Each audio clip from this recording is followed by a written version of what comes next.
Am I audible or not? कोई confirm करेगा मुझे? Okay, thanks for the round. Yes, ठीक ठीक। ओके, अगर कोई कनेक्टिविटी का इशू आए तो प्लीज़ जल्दी पिन कर दीजिएगा, ताकि हमें बहुत ज़्यादा दोबारा रिपीट न करना पड़े।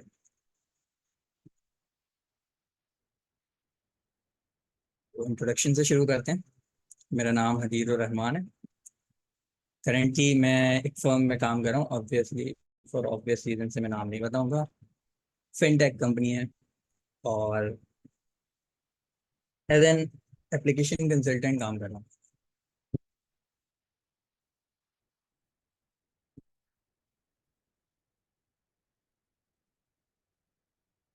अब बाकी स्टूडेंट्स को मेरी वॉइस आ रही है?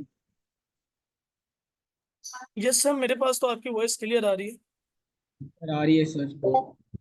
ओके, हम ना आप रिकनेक्ट कर लें, डिस्कनेक्ट करके शायद आपका मसला हल हो जाए। ठीक। 2015 में मैंने अपनी पहला डिज़ाइन किया था, ग्राफिक डिज़ाइनिंग का, क्योंकि ये क्लास ग्राफिक डिज़ाइनिंग से रिलेटेड है। तो मेरी ग्राफिक डिज़ाइनिंग की हिस्ट्री इम्पोर्टेंस रखती है।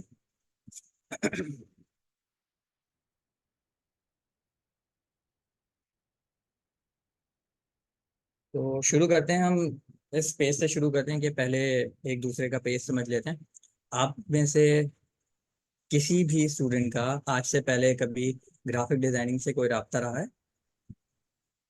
किसी नो भी सर। किस्म का, कोई छोटा कोई बड़ा, कोई काम, किसी सॉफ्टवेयर पे काम किया हो, किसी सॉफ्टवेयर के बारे में कोई इन्फॉर्मेशन है? No sir. नहीं किया? थोड़ी बहुत भी इंटरेक्शन नहीं रही किसी की? ओके नो ओके, सर, बिल्कुल नहीं। No problem. इसीलिए हम यहाँ हैं, ताकि हम ये वाला मसला हल कर सकें। ठीक।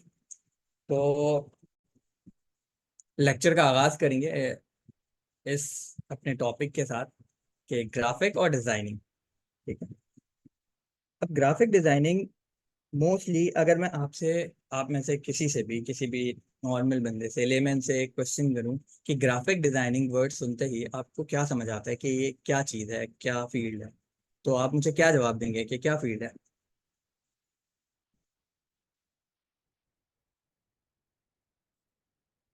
Anybody?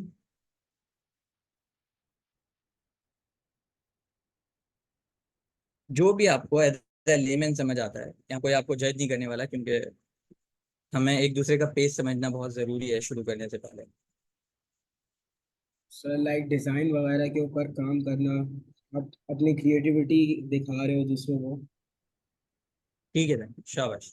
To express your creations ना, ग्राफिक डिजाइनिंग के लिए आप ये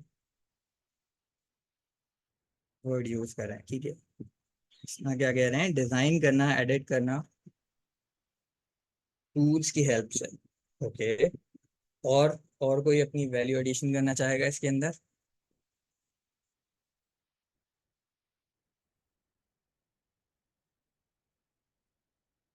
ठीक है।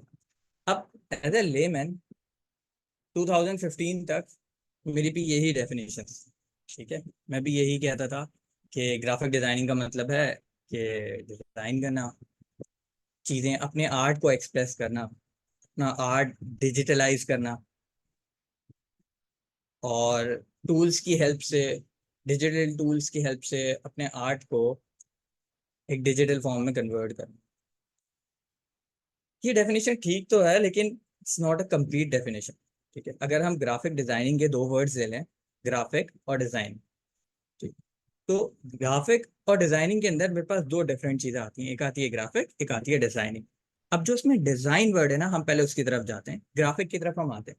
ठीक है, ग्राफिक हमारे लिए आसान हो जाएगा, हम इस पेज पे चलेंगे। अब डिजाइन क्या चीज़ है? डिजाइन, अगर मैं बिल्कुल सादा सीधे अल्फाज में आपको, दो लफ्जों में, एक लफ्ज में आपको डेफिनेशन दूं डिजाइन की, तो डिजाइन होता है एक सॉल्यूशन। सॉल्यूशन किस चीज का? प्रॉब्लम का।